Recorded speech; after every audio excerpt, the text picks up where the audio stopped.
उद्धव ठाकरेंनी आता आंदोलन करणं त्यांच्याकडे हेच काम राहिलेलं आहे. कारण सध्या त्यांच्याकडे काही खासदार राहायला तयार नाही आहे. आमदारी कधी फुटतील काही सांगता येत नाही आहे. राम मंदिराचा घोटाळा झालेला आहे, त्याचं कोणी समर्थन करू शकत नाही आहे. ही बाब अत्यंत गंभीर आहे आणि रामाशी बेईमानी करणं ही बाब अत्यंत खतरनाक आहे. त्यामुळे उद्धव ठाकरेंनी मोर्चा काढून त्यांना काढायचं असेल त्यांना अधिकार आहे, परंतु मोर्चा काढून काय त्यामध्ये काय मिळणार आहे काय मला माहीत नाही आहे. परंतु त्याच्यामध्ये राजकारण आणण्याचा प्रयत्न होतो आहे. झालेली घटना ही कुणी अत्यंत वाईट घटना आहे, अत्यंत धोकेदायक घटना आहे, अशीच भूमिका आमच्या सगळ्यांची आहे. एका आंदोलनाची घोषणा केलेली आहे, रामरक्षा आंदोलनाची घोषणा त्यांनी केलेली आहे. काय फरक पडेल असं वाटतं तुम्हाला, किंवा या सगळ्या एकूणच तपासाने या सगळ्या? मला वाटतं की उद्धव ठाकरेंनी आता आंदोलन करणं त्यांच्याकडे हेच काम राहिलेलं आहे. कारण सध्या त्यांच्याकडे काही खासदार राहायला तयार नाही आहे. आमदारी कधी फुटतील काही सांगता येत नाही आहे. त्यामुळं राम मंदिराचा घोटाळा झालेला आहे, त्याचं कोणी समर्थन करू शकत नाही आहे. ही बाब अत्यंत गंभीर आहे आणि रामाशी बेईमानी करणं ही बाब अत्यंत खतरनाक आहे. त्यामुळं राम मंदिराच्या ट्रस्टमध्ये जे काय आजूबाजूचे काही लोक होते, अशा लोकांनी शेकडो करोडचा घोटाळा केल्याची माहिती समोर आलेली आहे. योगी आदित्यनाथ यांनी त्याच्यावर SIT नेमलेली आहे, FIR दाखल केलेला आहे, अनेक लोकांना पकडलेलं आहे आणि त्यांची कसून चौकशी होत आहे. त्यामुळं ज्यांनी अशा पद्धतीचा घोटाळा केलेला आहे त्याला अजिबात माफ करायचं नाही, ही आमच्या सरकारची भूमिका आहे. त्यामुळे उद्धव ठाकरेंनी मोर्चा काढून त्यांना काढायचं असेल त्यांना अधिकार आहे, परंतु मोर्चा काढून काय त्यामध्ये काय मिळणार आहे काय मला माहीत नाही आहे. परंतु त्याच्यामध्ये राजकारण आणण्याचा प्रयत्न होतो आहे. झालेली घटना ही कुणी अत्यंत वाईट घटना आहे, अत्यंत धोकेदायक घटना आहे, अशीच भूमिका आमच्या सगळ्यांची आहे. त्यामुळं राम मंदिरामध्ये ज्यांनी घोटाळा केलेला आहे त्यांना आम्ही अजिबात सोडणार नाही, अशी आमच्या इंडियाची भूमिका आहे, BJPची भूमिका आहे. पण हे रामरक्षा आंदोलन जे आहे ते रामरक्षा आंदोलन जे आहे ते आणि उद्धवजींनी जायला हरकत नाही. मला वाटतं उद्धवजींनी अगोदर जायला पाहिजे होतं. त्यांनी असा घोटाळा होण्याच्या अगोदर जायला पाहिजे होतं. घोटाळा झाल्यानंतर आता ते चाललेले आहेत, तर त्यांना आमच्या शुभेच्छा आहेत. त्यांनी जाऊन रामाचं दर्शन घेऊन यावं आणि पुन्हा असा घोटाळा होणार नाही अशा पद्धतीची भावना व्यक्त करावी आणि त्यांना जाण्याचा अधिकार आहे. राम मंदिर सगळ्यांसाठी खुलं आहे.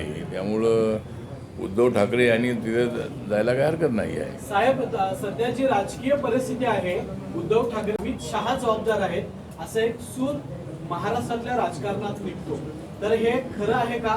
आणि 2900 पंतप्रधान हे अमित शहा होणार आहेत का? नाही, मला असं वाटतं की जे खासदार फुटलेले आहेत, आता सचिन नायर फुटलेले आहेत आणि कोण फुटणार आहेत माहीत नाही आहे. पण माननीय उद्धव ठाकरे यांना आमदार आणि खासदार सांभाळण्याची त्यांच्याकडे कुवत राहिलेली नाही आहे, किंवा त्यांच्याकडे राहून काय आपला फायदा नाही अशा पद्धतीचं मत त्या आमदार खासदारांचं असण्याची शक्यता आहे. आणि आम्हाला फोडाफोडी करण्याची गरज नाही आहे. त्या फोडाफोडीशी अमित शहांचा कसलाही संबंध नाही आहे. पण आरोप करण्यासाठी कुणाचं तोंड आम्ही बंद करू शकत नाही आणि दुसऱ्यांचं तोंड आम्ही बंद करू शकू, पण संजय राऊत यांचं तोंड बंद करणं फार अवघड आहे. त्यामुळं रोज सकाळी ते आरोप प्रत्यारोप करण्याचं त्यांचं कामच आहे. त्यामुळं ते एवढे जे शिव्या ते देत असतात, त्यांनी शिव्या द्यायला हरकत नाही आहे. त्यांनी संस्कृती सोडून त्यांचं काम चालू आहे आणि या ऑपरेशनशी कसलाही अमित शहा यांचा संबंध नाही. आणि मला असं वाटतं की हे जे ऑपरेशन आहे, ऑपरेशन टायगर ऑपरेशन नाही, हे ऑपरेशन देवेंद्र ऑपरेशन नाही आहे, तर हे ऑपरेशन उद्धव ठाकरेंचं ऑपरेशन आहे. तर हे उद्धव ठाकरेंनाच खासदार आमदार सांभाळता येत नाही आहेत आणि जाऊन ते भाषणं करतात की लोक माझ्यासोबत आहेत. लोक आहेत तुमच्यासोबत, तुम्ही लोक अजिबात लोक तुमच्यासोबत नाहीत असं नाही आहे.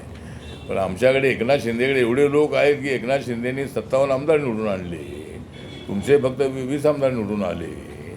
त्यामुळे एकनाथ शिंदेच हे खरे शिवसैनिक आहेत, हेच खरे शिवसेनेचे सरसेनापती आहे, आपले शिवसेनेचे प्रमुख आहेत, अशी भावना शिवसैनिकांची असल्यामुळं अनेक कार्पोरेटर, माजी कार्पोरेटर, कार्यकर्ते, आमदार, खासदार हे मोठ्या संख्येने एकनाथ शिंदेच्या बाजूला जात आहेत आणि त्याचं कारण हे आहे की उद्धव ठाकरे यांनी 2019मध्ये केलेली चूक जी आहे की आमच्या महायुतीला सोडून NDAला सोडून ते काँग्रेस राष्ट्रवादीसोबत गेले. बाळासाहेब ठाकरेंच्या विचाराला धक्का देण्याचा प्रयत्न त्यांनी केला आणि म्हणूनच एकनाथ शिंदेना 40 आमदार फोडता आले. म्हणूनच आता त्यांना 6 खासदार फोडता आले म्हणण्यापेक्षा ते त्यांच्याकडे सगळे आले. त्यामुळं आता त्यांच्याकडे जे येतील त्यांच्यासाठी आमचे दरवाजे उघडे आहेत. त्यांना यायचं असेल त्यांनी आमच्यामध्ये यावं, पण एकदा आलं की आमचे दरवाजे बंद होतात. येण्यासाठी दरवाजे आमचे खुले असतात पण जाण्यासाठी मात्र दरवाजा बंद असतो. त्यामुळं आता आमच्याकडे एवढे खासदार आलेले आहेत की ममता बॅनर्जीचे 20 खासदारांनी वेगळा गट केलेला आहे. ते त्रिपुरामधले एका पक्षामध्ये गेलेले आहेत. राहिलेले 8 खासदार आहेत. आता मी 24 तारखेला मी कलकत्त्याला चाललेलो आहे. माझ्या पक्षामध्ये सुद्धा अनेक लोक येऊ लागलेले आहेत आणि त्या 8 पैकी काही खासदार आमच्या कार्यकर्त्यांच्या संपर्कात असल्याची माहिती आहे. त्यासाठी मी आता कलकत्त्याला जाणार आहे आणि ते 8 मधले जर 5-6 खासदार माझ्या पक्षात आले तर त्यांना सुद्धा आणण्याचा माझा प्रयत्न राहणार आहे. त्यामुळे 1-2 खासदार ममता बॅनर्जीसोबत राहतील. पण म्हणून मग पाहूया. तर आता एक देशातली परिस्थिती अशी आहे की काँग्रेसमध्ये राहायला कोणी तयार नाही आहे. राहुल गांधींच्या नेतृत्वाखाली काय फार यश मिळेल असं लोकांना वाटत नाही आहे. त्यामुळे नरेंद्र मोदींचा विकासाचा अजेंडा जो आहे तो अत्यंत गतीनं पुढं चाललेला आहे याची त्यांना कल्पना आहे आणि म्हणून मोठ्या प्रमाणामध्ये सगळे खासदार इकडे येत आहेत. आमदार सगळे येण्याची शक्यता आहे. इथं काय 50 कोटी दिले वगैरे असा आरोप जो काय संजय राऊत यांचा आहे त्यामध्ये अजिबात तथ्य नाही आणि एवढे पैसे कोण देणार आहे. त्यामुळे पैशाविषयी अजिबात नाही आहे. तर हे विचारांनीच हे बाळासाहेब ठाकरेंच्या विचारामुळं ते महायुतीसोबत येत आहे. त्यामुळं मला असं वाटतं की उद्धव ठाकरे आणि संजय राऊत यांच्या आरोपामध्ये बिलकुल तथ्य नाही आणि यामध्ये शहा साहेबांचा कुठलाही संबंध नाही. 2019मध्ये त्यांना पंतप्रधान बनायचं आहे म्हणून फोडाफोडी चाललेले असा काय आरोप प्रत्यारोप होतो आहे. पण 2019मध्ये सुद्धा 29मध्ये सुद्धा नरेंद्र मोदीच पंतप्रधान होतील असा आम्हाला विश्वास आहे. अनेक वेळा तुम्ही उद्धव ठाकरेंना हेच आहे की जर आता एवढे सगळे खासदार आमदार जर इकडे आमच्याकडे येत आहे तर उद्धव ठाकरे यांनी तिकडे राहून काही उपयोग नाही. उद्धव ठाकरे यांनी सुद्धा आमच्याकडे आलं पाहिजे.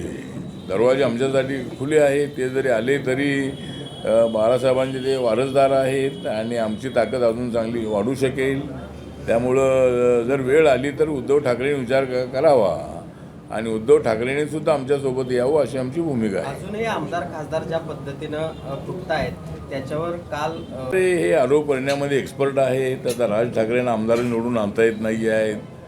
पण आता दुसरे आमदार जे फुटतायत असं ते त्यांचं जे म्हणणं आहे ते फुटत नाही आहे. ते तर स्वतः येत आहे. ते त्यांना असं वाटतं आहे की आता आपल्या मतदारसंघाचा विकास करायचा असेल तर सत्ताधारी पक्षासोबतच जायला पाहिजे आणि विरोधी पक्षाने सत्ता कधी येईल याची शाश्वती नाही. त्यामुळं त्यांना आपलं भविष्य ते दिसतंय. त्यामुळं ते तर स्वतः येत आहे. तिथं काही फोडण्याची आवश्यकता अजिबात नाही आहे. एवढी आमच्याकडे मेजॉरिटी आहे. केंद्रामध्ये आमच्याकडे मेजॉरिटी. आम्हाला काही खासदारांची आवश्यकता नाही आहे. महाराष्ट्रामध्ये एवढे आमच्याबरोबर आमदार आहेत की काही आमदार घेण्याची आवश्यकता नाही आहे. आता ते येत आहेतच तर आता त्याला आम्ही काय करणार. त्यामुळे ते येणारे आहे त्यांना घेणारचं कामच आमचं आहे. पण राजकीय व्यक्तींसाठी राजकीय व्यक्तींना वेश्येची उपमा देणं म्हणजे कसं.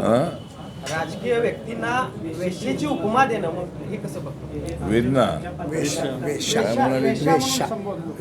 वेशा राजकीय जे फुटणाऱ्या लोकांना वेशाची उपमा दिली. त्यामधनं राज ठाकरे हे कधी काय बोलतील काय ते सांगता येत नाही आहे आणि ते असं बोलतायत म्हणून त्यांचे कोण आमदार निवडून येत नाही आहेत.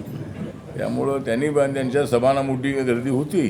बाळासाहेब ठाकरेंच्या सभांनापूर्वी गर्दी व्हायची पण आमदार कधी निवडून येत नव्हते. छगन भुजबळ एकटेच त्या मार्गामधून निवडून यायचे. पण नंतरच्या काळामध्ये त्यांचे आमदार निवडून आले. तर फक्त सभेला गर्दी करण्याचं प्लॅनिंग त्यांच्याकडे आहे म्हणून काय ते.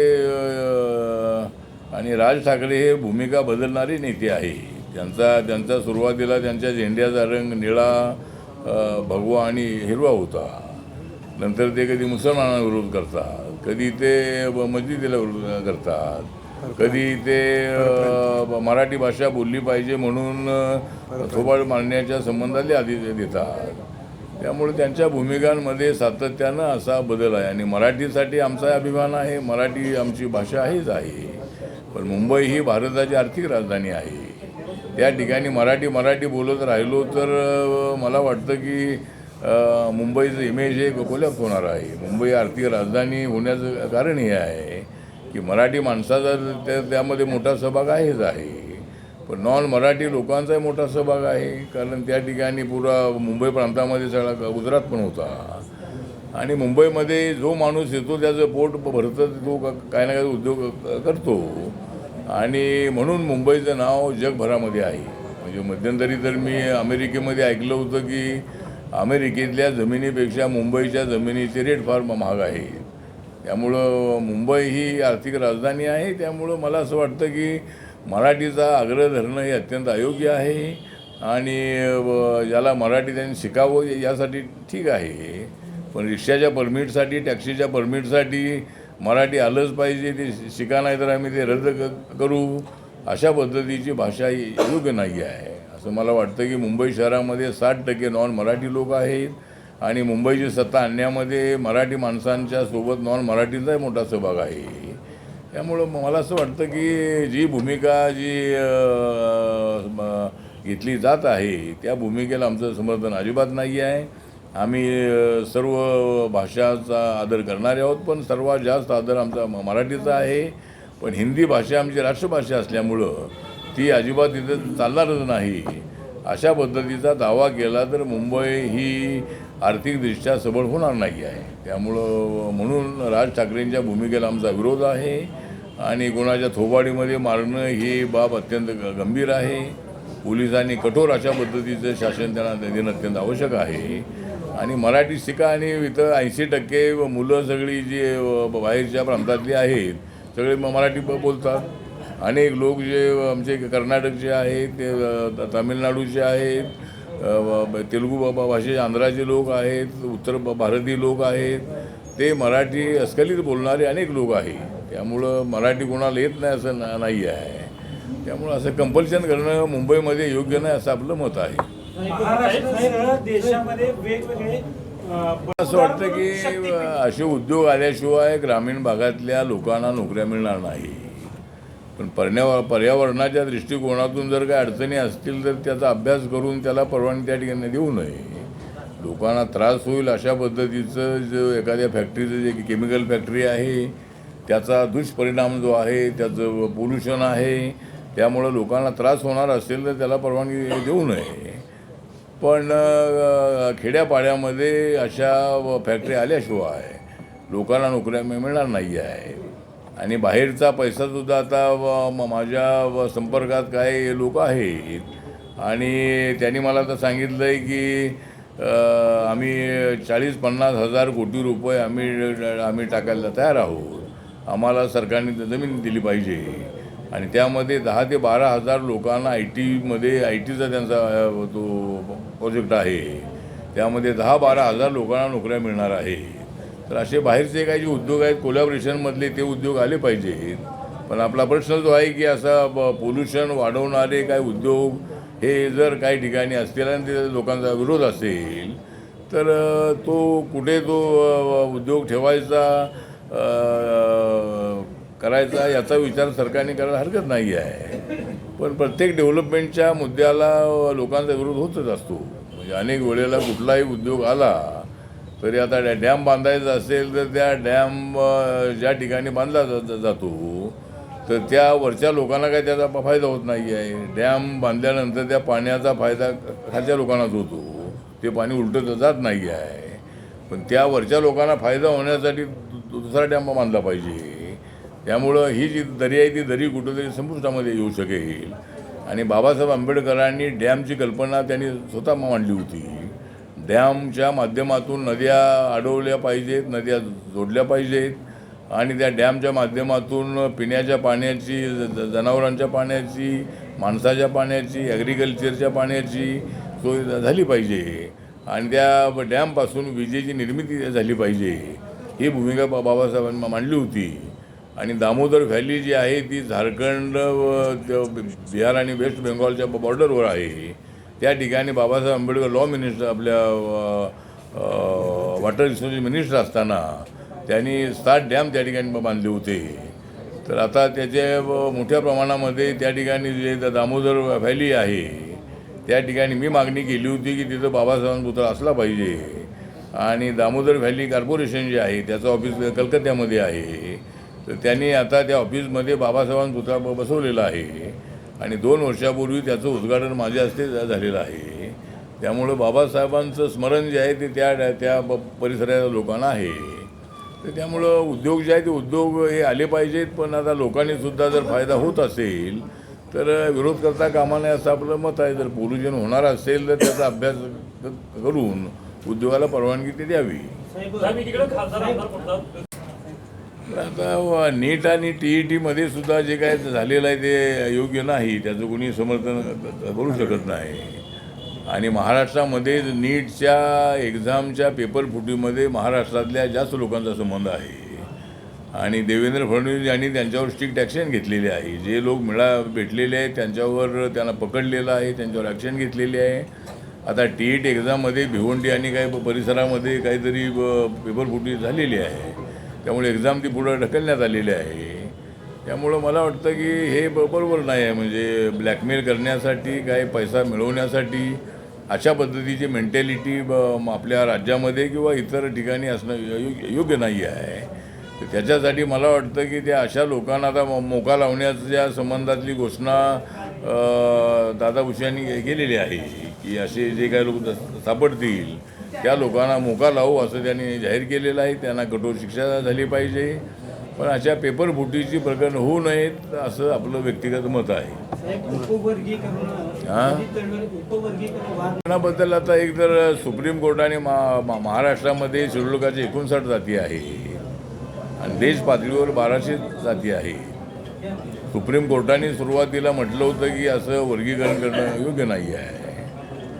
पण आता सुप्रीम कोर्टानेच एक असा निकाल दिला की वर्गीकरण व्हायला हरकत नाही आहे. त्यामुळं आता सध्या एकतर आमच्या बौद्ध महार समाजाचा पूर्वीचा महार समाज आहे त्याचं पर्सेंटेज जवळजवळ 9% आहे आणि बाकीच्या दलितांचं पर्सेंटेज 4% आहे.